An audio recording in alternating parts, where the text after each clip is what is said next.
আজ আমরা জানব দ্বাদশ শ্রেণীর প্রাকৃতিক ভূগোলের একটি অংশ বহির্জাত প্রক্রিয়া ও তার ফলে সৃষ্ট ভূমিরূপ।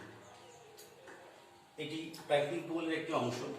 এই চ্যাপ্টার জানার আগে আমাদের কতগুলো বিষয় আছে জেনে নিতে হবে। এই যে বহির্জাত প্রক্রিয়াটা কি সেটাও জানতে হবে। তার আগে আমি কতগুলো কোশ্চেন দিয়েছি, কোশ্চেন অনুসারে যদি আমরা আলোচনা করি খুবই ভালো হবে। প্রথমত দেখো ভূমিরূপটা কি। দেখো আমি একটা ছোট্ট ছবি আঁকছি।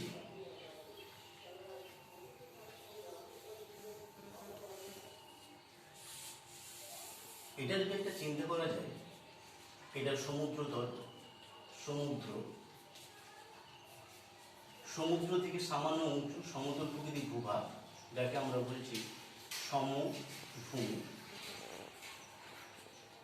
তারপরে যে অংশটা রয়েছে উঁচু নিচু ঢেউ খেলানো ভূভাগ, তাকে আমরা বলছি মালভূমি।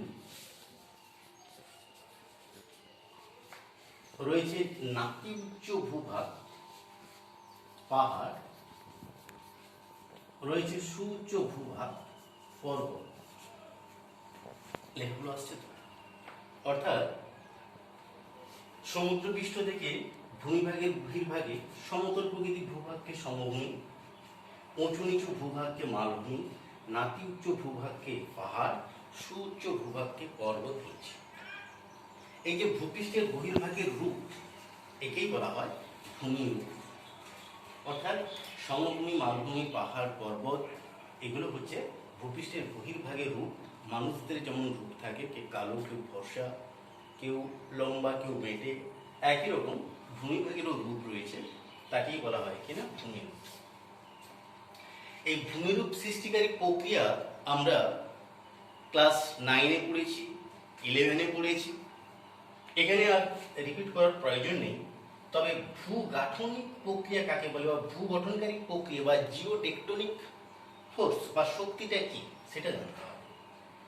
এটা জানার জন্য আমরা একটু চিন্তা করে নিই যে সমভূমি, মালভূমি, পাহাড়, পর্বত কিভাবে সৃষ্টি হয়েছে। অর্থাৎ এই সমভূমি কিংবা মালভূমি, পাহাড়, পর্বত সৃষ্টির জন্য দুরকমভাবে শক্তি কাজ করে। তোমরা এটা ভালোভাবে জানো। এই ভূপৃষ্ঠের বহির্ভাগে কিছু শক্তি আছে আর ভূপৃষ্ঠের অভ্যন্তরের শক্তি আছে। ক্লাস 11 শ্রেণীতে তোমরা জেনে এসছো পৃথিবীর আভ্যন্তরীণ শক্তি হিসাবে পাত চলন জেনে এসছো। পাতের পাত 3 রকমের আছে। অভিমুখে এলে অভিসারী চলন, এর ফলে পাললিক শিলা ভাঁজকে ভঙ্গের পর্বত সৃষ্টি হয়। দুটি পাত যদি বিপরীত দিকে সরে ম্যাগমা বেরিয়ে এসে আগ্নেয় পর্বতও সৃষ্টি করতে পারে। কিংবা ভূগর্ভের উত্তপ্ত তরল ম্যাগমা বেরিয়ে এসেও আগ্নেয় পর্বত হতে পারে। আবার গ্যাস বাষ্প বেশি হলেও সে ঊর্ধ্বমুখী চাপ সৃষ্টি করে ফেটে বেরিয়ে আসতে পারে। এগুলো ভেতরের শক্তি। অর্থাৎ পাত চলন, অগ্নুৎপাত, গ্যাসীয় চাপ বৃদ্ধি, তেজস্ক্রিয় বিভাজন অভ্যন্তরভাগে হয়। এগুলো জানো। এই অভ্যন্তরভাগের শক্তিগুলির দ্বারা উপরিভাগে পাহাড়, পর্বত, মালভূমি সৃষ্টি হয়। অর্থাৎ ভূগাঠনিক প্রক্রিয়া বলতে যে সমস্ত প্রাকৃতিক শক্তিগুলির দ্বারা এই যে ভূমিভাগের রূপ, সমভূমি, মালভূমি, পাহাড়, পর্বত সৃষ্টি হয় তাকে ভূগাঠনিক প্রক্রিয়া বলে। এটা প্রধানত 2 প্রকার। যেটা ভেতরের শক্তিগুলো যেগুলো দ্বারা ভূমিভাগ সৃষ্টি হয় তাকে অন্তর্জাত। অন্ত মানে ভেতরে। এটা নিশ্চিত তোমরা 11-এ জেনেছো, এখানে আর বেশি জানার প্রয়োজন নেই। এখন আমাদের জানার যে বিষয় আছে ভূগাঠনিক প্রক্রিয়া হিসাবে বহির্জাত প্রক্রিয়া, দ্বাদশ শ্রেণীর একটা বিষয়। এই বহির্জাত প্রক্রিয়া কি? দেখো ভূপৃষ্ঠের বহির্ভাগে কি শক্তি রয়েছে, তাই না? পৃথিবীর প্রধান শক্তির উৎস যদি বলা হয় সূর্য রয়েছে। পাহাড়ে ঢাল বেয়ে যখন জলরাশি নেমে আসবে তখন তাকে আমরা বলছি নদী। কিংবা সুবিশাল বরফের চাই যদি নামতে শুরু করে তখন তাকে আমরা বলবো হিমবাহ। এই সমুদ্রের জল যে ওঠানামা করে তাকে আমরা বলছি ঢেউ বা তরঙ্গ। যখন ভূভাগের উপরে দিয়ে সজোরে বায়ু প্রবাহিত হয়, বায়ু একটা শক্তি, এই বায়ু প্রবাহ দ্বারাও ভূমিভাগের ক্ষয় সঞ্চয় হয়। সূর্যের তাপে জল বাষ্পে হয়ে যে আকাশে মেঘ সৃষ্টি করে, মেঘ থেকে যে বৃষ্টির কণা ঝরে পড়ে তার আঘাতে ভূপৃষ্ঠের ক্ষয় সঞ্চয় হয়। তাহলে দেখো, ভূপৃষ্ঠের বহির্ভাগে কিছু শক্তি রয়েছে যেগুলো কোনো ভূভাগকে ক্ষয়প্রাপ্ত করে নিচু করতে পারে, আবার কোনো নিচু জায়গায় সঞ্চয় করে ভূভাগকে উঁচু করতে পারে। অর্থাৎ এখানে দেখলে সমুদ্রের তরঙ্গ একটা শক্তি, বাইরের শক্তি, যেটা উপকূল ভাগে আছড়ে ক্ষয় সঞ্চয় করে থাকে। সূর্য একটা শক্তি, যেটা মরু অঞ্চলে আবহবিকার ঘটায় উষ্ণতার পার্থক্যের ধরুন মরু অঞ্চল কেন বিভিন্ন স্থানে কি হয় না, তোমার ওই উষ্ণতার তারতম্যকে কাজে লাগিয়ে ক্ষুদ্রকণা বিস্ফোরণ, প্রস্তরচায়ী বিস্ফোরণ, সড়কমোচন, তুহিন খণ্ডীকরণী ঘটনাগুলো ঘটে থাকে, আবহবিকার হয়ে থাকে। বায়ুর প্রবাহ, বায়ুর বেগের দ্বারা, তোমরা ক্লাস 10-এ পড়েছো, বায়ুর ক্ষয়কার্যের ফলে ও সঞ্চয় কার্যের ফলে সৃষ্ট ভূমিরূপ, নদীর ক্ষয়কার্যের ফলে ও সঞ্চয় কার্যের ফলে সৃষ্ট ভূমিরূপ, হিমবাহের ক্ষয়কার্যের ফলে ও সঞ্চয় কার্যের ফলে সৃষ্ট ভূমিরূপ। 3 রকম শক্তি তোমরা ক্লাস 10-এ আলোচনা করে এসছো বা জেনে এসছো। এখন দ্বাদশ শ্রেণীতে তোমরা বহির্জাত শক্তি হিসাবে সামুদ্রিক তরঙ্গ ও ভৌম জল, এই দুটো বিষয় সম্পর্কে জানবে। তো আমরা একটু জেনে নিই যে বহির্জাত প্রক্রিয়া কাকে বলে। আবারও শুনে নাও মন দিয়ে। ভূভাগের বহির্ভাগে, অর্থাৎ পাহাড়ি ঢাল বেয়ে নামে নদী কিংবা বরফের চাই নামলে হিমবাহ, প্রবাহিত অদৃশ্য শক্তি বায়ু প্রবাহ, বৃষ্টিপাত, সূর্যের তাপের পার্থক্য, সমুদ্র তরঙ্গ, এই শক্তিগুলো বহির্ভাগে ক্ষয় ও সঞ্চয় কার্যের মাধ্যমে ভূমিরূপ সৃষ্টি করে থাকে। তাই একে আমরা কি বলবো? বহির্জাত প্রক্রিয়া বলবো। এবার দেখো, তাহলে ভূগঠনকারী প্রক্রিয়া কাকে বলে আমরা জানলাম। এবার অবরোহণ কি বিষয়টা একটু আমাদের জানতে হবে। অবরোহণ, তার ছোট করে ছবি দেখো। সমুদ্র পৃষ্ঠ থেকে নিচু জায়গা, আবার সুউঁচু জায়গা ছিল। পরবর্তীকালে দীর্ঘদিন ক্ষয়প্রাপ্ত হতে হতে, একটু আগে যে বললাম প্রাকৃতিক শক্তিগুলির দ্বারা উঁচু জায়গা ক্ষয় হয়। চিন্তা করে দেখো, এটা উঁচু পর্বত ছিল, এটা সমুদ্রতল, নিচু সমতল ভূভাগ। এবার ওই বহির্জাত যে প্রক্রিয়াগুলো রয়েছে, নদী হোক, বায়ু হোক, হিমবাহ হোক, সমুদ্রের তরঙ্গের আঘাত ফলে হতে পারে উষ্ণতার পার্থক্য, তাপের পার্থক্য ঘটাতে পারে।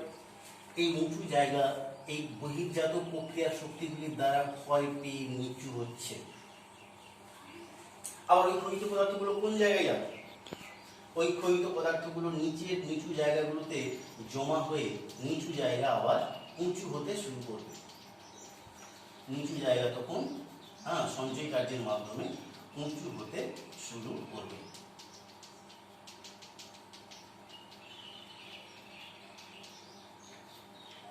তাহলে কি দাঁড়ালো? শক্তিগুলো কি হলো? বহির্ভাগের শক্তি, নদী একটা শক্তি, বায়ু প্রবাহ একটা শক্তি, হিমবাহ একটা শক্তি, সমুদ্র তরঙ্গ,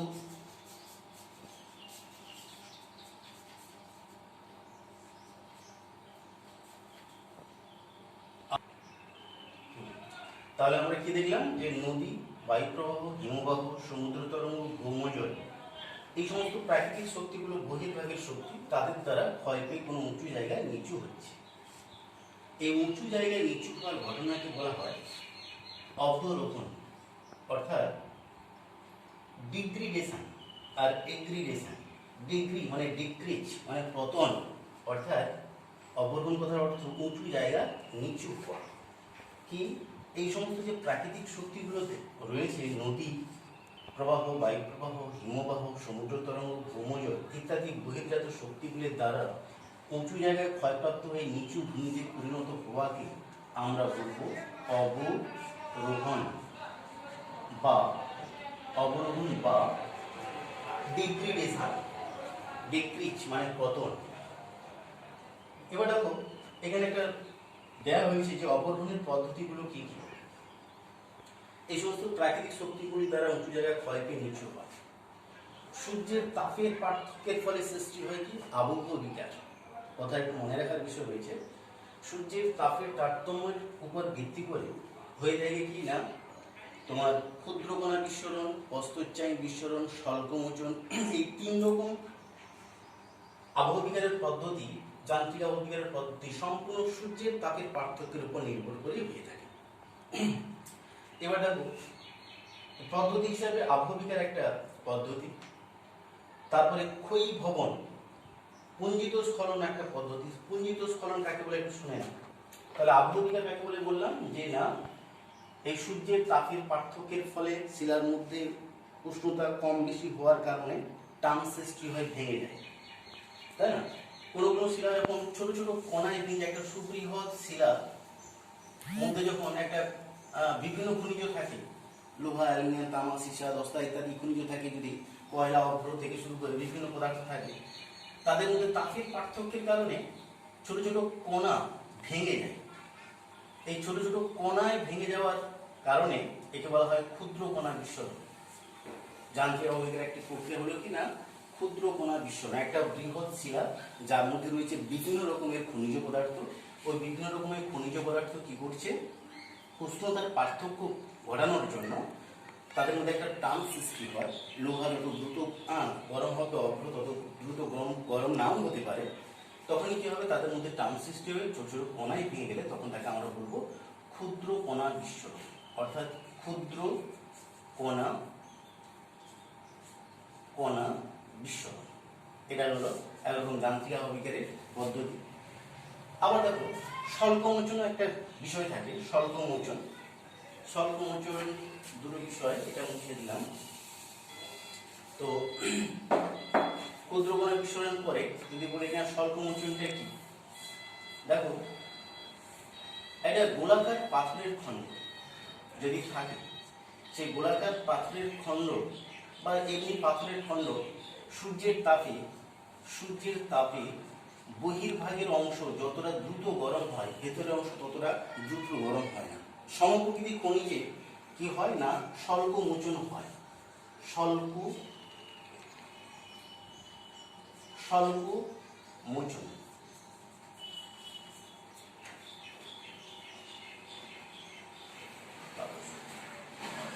তাহলে কি দেখা যাচ্ছে না, কঠিন শিলার বাহিরের সূর্যরশ্মি যে পরিমাণ গ্রহণ করে দ্রুত, ভেতরে ততটা দ্রুত গ্রহণ করতে পারে না।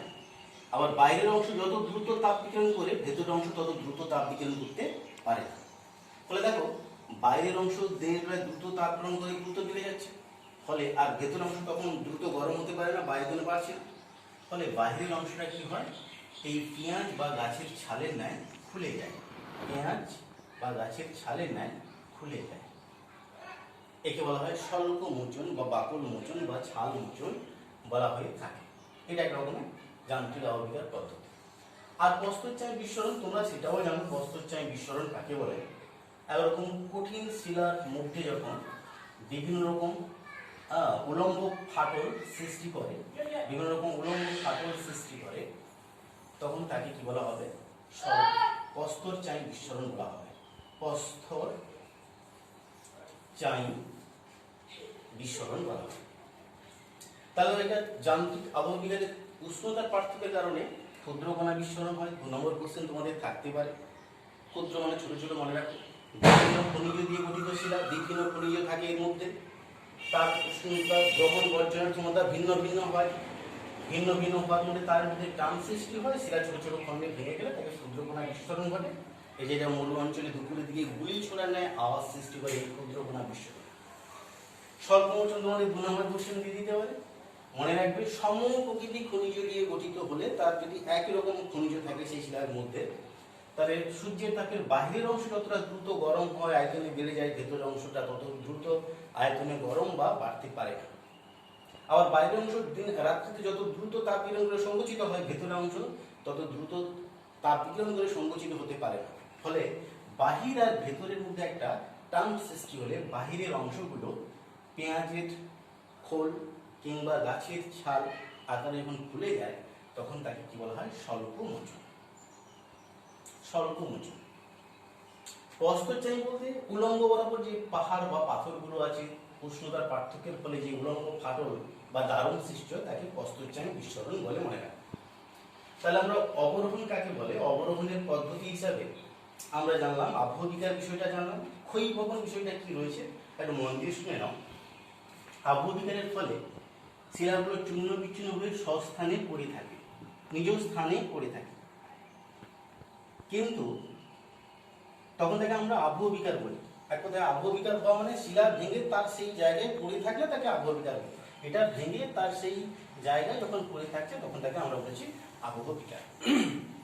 কিন্তু যখন বিভিন্ন প্রাকৃতিক শক্তি, যেমন ধরো বায়ু যদি একদিন উড়িয়ে নিয়ে চলে আসে, বৃষ্টির জল যদি ধুয়ে নিয়ে চলে আসে, বৃষ্টির জল যদি ধুয়ে নিয়ে চলে আসে, কিংবা তোমার নদী যদি বয়ে নিয়ে আসে, তাহলে বায়ু উড়িয়ে নিয়ে আসতে পারে, হিমবাহ নদী বয়ে নিয়ে আসতে পারে, বৃষ্টির জল ধুয়ে নিয়ে আসতে পারে। তাহলে উঁচু জায়গা থেকে নিয়ে যখন অন্যত্র চলে আসছে, ক্ষয়িত পদার্থগুলোকে অন্যত্র নিয়ে আসছে মানে ভবন করে নিয়ে আসছে, তখন তাকে বলা হয় ক্ষয়ী ভবন। ক্ষয়িত পদার্থগুলোকে অন্যত্র নিয়ে আসা, স্থানান্তরিত করে নিয়ে আসা, তাকে বলে ক্ষয়ী ভবন। তাহলে আমরা ক্ষয়ী ভবন বিষয়টাও জেনে নিলাম। তাহলে দেখো, একটা শিলার অংশ থেকে ক্ষয়িত পদার্থগুলো কি হলো না, ক্ষয়িত পদার্থগুলো এই প্রাকৃতিক শক্তি দ্বারা সরে গেল। তখন ক্ষয়িত পদার্থগুলো সরে গেলে মূল শিলাটি পড়ে থাকে, মূল শিলাটি তখন কি হলো, পড়ে থাকছে, অর্থাৎ উন্মুক্ত হলো, তাই না? একেই বলা হয় কি না, নগ্নি ভবন। নগ্নি ভবন। তাহলে নগ্নি ভবন বিষয়টা একটু শুনে না। আবহবিকার ফলে শিলা চূর্ণ বিচ্ছিন্ন হয়ে স্বস্থানে পড়ে থাকে। ক্ষয়ী ভবন প্রক্রিয়ার মাধ্যমে, অর্থাৎ নদীর দ্বারা, বায়ুর দ্বারা, হিমবাহ দ্বারা, সমুদ্র তরঙ্গের দ্বারা বা বিভিন্ন যে বহির্জাত শক্তি বলছি, ওই ক্ষয়িত পদার্থগুলো অন্যত্র চলে গেল। অন্যত্র চলে যাওয়ার মানে কি হলো, তোমার যে মূল শিলাটা আছে সেটা পড়ে থাকবে। এই অন্যত্র চলে যাওয়ার বিষয়টাকে বলা হয় ক্ষয়ী ভবন। আর মূল শিলাটা পড়ে থাকাটাকে বলছে নগ্নি ভবন। নগ্নি কথার অর্থ উন্মুক্ত, অর্থাৎ মূল শিলাটা পড়ে থাকে বলে একে নগ্নি ভবন বলা হয়। তাহলে আমরা এই তিনের মধ্যে সম্পর্কটা ভালো করে জানতে পারলাম। কিরকম? আবহবিকার হচ্ছে উষ্ণতার পার্থক্যের কারণে সৃষ্ট, কিংবা আবার রাসায়নিক আবহবিকার রয়েছে। অক্সিজেন জল লোহার সঙ্গে বিক্রিয়া করে অক্সিডেশন ঘটায়। আবার কার্বন ডাইঅক্সাইড জল কার্বনিক অ্যাসিড হয়ে চুনাপাথরযুক্ত অঞ্চলের সঙ্গে বিক্রিয়া করে, তাই না, ক্যালসিয়াম কার্বনেট ক্যালসিয়াম বাইকার্বনেটে পরিণত হয়, অর্থাৎ অঙ্গার যোজন হয়। অর্থাৎ এই যে জারণ, অঙ্গার যোজন বা অক্সিডেশন, হাইড্রেশন, এই আবহবিকারের ফলেও কি হয়, উঁচু জায়গায় নিচু হয়, তবে ওগুলো বিক্রিয়ার মাধ্যমে হয়, বোঝা যায় না। তো যান্ত্রিক আবহবিকারের দ্বারা যে শিলা চূর্ণ বিচ্ছিন্ন হয় সেটা স্বস্থানে পড়ে থাকছে, সেটা হলো আবহবিকার। আর ওই ক্ষয়িত পদার্থগুলো যখন সরে যাচ্ছে তখন তাকে বলছি ক্ষয়ী ভবন, অর্থাৎ আবহবিকার হলে ক্ষয়ী ভবন হচ্ছে। আবার ক্ষয়িত পদার্থগুলো যখন একটা মূল শিলা থেকে সরে আসছে, মূল শিলা থেকে চলে আসছে, তখন মূল শিলাটি উন্মুক্ত হচ্ছে, তখন তাকে বলা হচ্ছে নগ্নি ভবন। অর্থাৎ আবহবিকার হলে ক্ষয়ী ভবন হয়, আবহবিকার হওয়ার পরে ক্ষয়ী ভবন হয়, ক্ষয়ী ভবন হওয়ার পরেই নগ্নি ভবন হয়, ক্ষয়ী ভবন হলে নগ্নি ভবন হয়। অর্থাৎ পর্যায়ক্রমিক হচ্ছে। আবহবিকার হলে আবহবিকার হওয়ার পরে ক্ষয়ী ভবন হতে হবে, ক্ষয়ী ভবন হওয়ার পরে নগ্নি ভবন হতে হবে। অর্থাৎ এটা হচ্ছে এইরকমই একটি সম্পর্ক।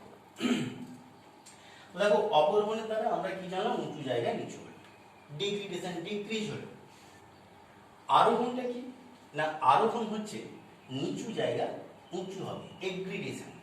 অর্থাৎ এখানে কি বলছে দেখো, সঞ্চয় হয়। অবরোহণ মানে ক্ষয়, আরোহণ মানে সঞ্চয়। এই যে বিভিন্ন প্রাকৃতিক শক্তির দ্বারা ক্ষয় পাওয়া পদার্থগুলো নিচু জায়গায় বয়ে এসে জমা হয়েছে, নিচু জায়গায় উঁচু হয়েছে। যে নিচু জায়গায় উঁচু হওয়া, নিচু জায়গায় উঁচু হওয়া, সঞ্চয় হওয়া, এই নিচু জায়গায় উঁচু হওয়াকে বলা হয় আরোহণ। অর্থাৎ এটা, এই যে নিচু জায়গায় উঁচু হওয়াকে বলা হবে কি, আরোহণ বা এগ্রিডেশন। ডিগ্রিডেশন, এটা এগ্রিডেশন, দুটো বিষয়। তাহলে এটা হচ্ছে কিনা ক্ষয় প্রক্রিয়া, এটা সঞ্চয় প্রক্রিয়া। এর দ্বারা উঁচু জায়গায় নিচু হচ্ছে, এর দ্বারা নিচু জায়গায় উঁচু হচ্ছে, তাই না? অতএব দুজনেই ভূমির পরিবর্তন হচ্ছে, ও নিচু করছে, এ উঁচু করছে। তো আমরা অবরোহণ, তার পদ্ধতি এবং আরোহণ জানলাম। এবার জানবো পর্যায়ন কি। দেখো, যখন এখানে দেখলে যে কি না উঁচু জায়গায় কি হচ্ছে, নিচু হচ্ছে, আবার নিচু জায়গায় উঁচু হচ্ছে, অর্থাৎ একটা ভূমিভাগ সমতল ভূমিতে পরিণত হচ্ছে। সমুদ্র পৃষ্ঠের প্রায় প্যারালালে বা সমান্তরালে ভূমিভাগ আসছে। অবরোহণ প্রক্রিয়া উঁচু জায়গায় নিচু হওয়া, আরোহণ প্রক্রিয়া নিচু জায়গায় উঁচু হয়ে সমতল প্রকৃতি ভূমিতে পরিণত হওয়ার ঘটনাকে অবরোহণ প্রক্রিয়ায় উঁচু জায়গায় নিচু হওয়া, আরোহণ প্রক্রিয়ায় নিচু জায়গায় উঁচু হয়ে একটা সমতল প্রকৃতি যে ভূমিরূপ সৃষ্টি হয় তাকে আমরা বলবো পর্যায়ন। পর্যায় অর্থাৎ অবরোহণ প্লাস আরোহণ, অবরোহণ প্লাস আরোহণ সমান পর্যায়। এই পর্যায়ন অর্থাৎ গ্রেডিয়েশন বা পর্যায়, এই শব্দটি প্রথম গ্রেড শব্দটি ব্যবহার করেছিলেন জি.কে. গিলবার্ট। এটা শর্ট কোশ্চেন করে মনে রাখবে। জি.কে. গিলবার্ট সর্বপ্রথম এই গ্রেড বা পর্যায়ন শব্দটি, পর্যায় শব্দটি ব্যবহার করেছিলেন। আর গ্রেডিয়েশন বা পর্যায়নটা কি একটু মন দিয়ে শুনে নাও, আবার বলছি। অবরোহণ প্রক্রিয়ায় বা বিভিন্ন প্রকার প্রাকৃতিক শক্তির ক্ষয়কার্যের প্রক্রিয়ায় উঁচু জায়গায় নিচু হওয়া, আরোহণ প্রক্রিয়ায় ওই শক্তিগুলির দ্বারা উঁচু জায়গায় উঁচু হয়ে সমতল প্রকৃতি যে ভূমিরূপে পরিণত হয় তাকে বলা হয় কি পর্যায়ন বা গ্রেডিয়েশন। এটা মনে রাখবে। এবার যদি বলা হয় পর্যায়নের পদ্ধতিগুলো কি কি রয়েছে, পর্যায়ন কাকে বলে জানা গেল, 2 নম্বর কোশ্চেন থাকে, অবশ্যই এটা তোমরা 2 নম্বরের মতন উত্তর হয়ে যাচ্ছে। দেখো জি.কে. গিলবার্ট গ্রেড বা পর্যায় শব্দ ব্যবহার করেছিলেন, তাই না? আর পর্যায়নটা কি না অবরোহণ প্রক্রিয়া উঁচু জায়গায় নিচু হওয়া, আরোহণ প্রক্রিয়া নিচু জায়গায় উঁচু হয়ে সমতল প্রকৃতি ভূমিরূপে পরিণত হওয়াকে বা সমুদ্র পৃষ্ঠে প্রায় প্যারালালে এসে অবস্থান করাকে কি বলবো আমরা পর্যায়ন বলবো। অতএব দেখো আমরা এই সম্পর্কটাও জানলাম। তাহলে দেখো এখানে 3 জনের সম্পর্ক রয়েছে কিনা, অবরোহণ হলে আরোহণ হচ্ছে, আর অবরোহণ আরোহণ দুটো হলে পর্যায়ন হচ্ছে। অর্থাৎ অবরোহণ আরোহণ ও পর্যায়ের মধ্যে সম্পর্ক কি হলো, প্রথমত অবরোহণ হবে উঁচু জায়গায় নিচু, আর আরোহণ হচ্ছে নিচু জায়গায় সঞ্চয় হয়ে উঁচু, আর অবরোহণ আরোহণের মিলিত প্রক্রিয়া হচ্ছে কি পর্যায়ন। যদি বলা হয় অবরোহণ কিংবা আরোহণ কিংবা পর্যায়ন কি কি কাজের মাধ্যমে হয়, তাহলে সহজ কথা দেখো, এই যে প্রাকৃতিক শক্তিগুলো বলেছি, নদীর ক্ষয় কাজ, বায়ুর ক্ষয় কাজ, হিমবাহের ক্ষয় কাজ, সমুদ্র তরণের ক্ষয় কাজ, ভৌমজলের ক্ষয় কাজ, এই প্রাকৃতিক শক্তিগুলোর দ্বারা উঁচু জায়গায় নিচু হচ্ছে, অর্থাৎ অবরোহণ হচ্ছে। আবার এই প্রাকৃতিক শক্তিগুলির সঞ্চয় কার্যের দ্বারা আরোহণ প্রক্রিয়া হচ্ছে। এই প্রাকৃতিক শক্তিগুলির দ্বারা আবার সঞ্চয় কার্য প্রক্রিয়া আরোহণ হচ্ছে। অতএব অবরোহণের প্রক্রিয়াগুলো কি কি, এই সমস্ত শক্তির ক্ষয় কাজ। আরোহণ প্রক্রিয়াগুলো কি কি, এই সমস্ত শক্তির সঞ্চয় কাজ। এই দুটো জিনিস মনে রাখলেই হবে। আর অতএব পর্যায়ের পদ্ধতিগুলো বা মাধ্যমগুলো কি কি, পর্যায়ের মাধ্যমগুলো হচ্ছে নদীর ক্ষয় সঞ্চয় কাজ, উঁচু জায়গায় নিচু হওয়া, নিচু জায়গায় উঁচু হওয়া, বায়ুর ক্ষয় সঞ্চয় কাজ, হিমবাহের ক্ষয় সঞ্চয় কাজ, সমুদ্র তরঙ্গের ক্ষয় সঞ্চয় কাজ, ভৌমজলের ক্ষয় সঞ্চয় কাজ। যেমন ধরো নদীর ক্ষয় কাজ কি কি হয়, তোমরা ক্লাস 10-এ পড়ে এসো। নদীর ক্ষয় কাজের ফলে ভি আকৃতি, আই আকৃতি উপত্যকা, জলপ্রপাত, মন্থকূপ, পার্বত্য অঞ্চল হয়ে থাকে। আবার নিম্নগতিতে সঞ্চয় কার্যের মধ্যে প্লাবনভূমি, নদী দ্বীপ, অশ্বপ্রাকৃতি হ্রদ, তাই না, বদ্বীপ সমভূমি, এগুলো সৃষ্টি হয় সঞ্চয় কার্যের ফলে। অতএব দেখো নদীর দুরকম কাজ আছে, ক্ষয় কাজ, সঞ্চয় কাজ। ক্ষয় কাজ মানে অবরোহণ, সঞ্চয় কাজ মানে আরোহণ, তার দ্বারা পর্যায়ন হচ্ছে। এরকম সবগুলো শক্তির দ্বারা ক্ষয় এবং সঞ্চয় হয়, আর এগুলো পর্যায়নের মাধ্যম।